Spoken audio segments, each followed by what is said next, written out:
La primera impresión cuando nos presentaron el proyecto era dura, nos teníamos por dónde tirar, nos parecía complejo, pero bastante arriesgado y un reto muy interesante a la hora de abordar desde el diseño.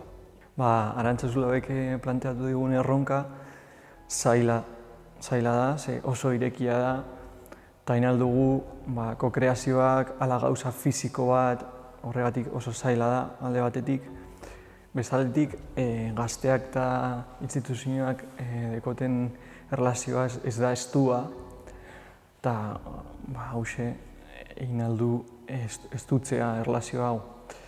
Horregatik, iruditzen zait, erronka galanta, beharrezkoa, da ea nola bukatzen den.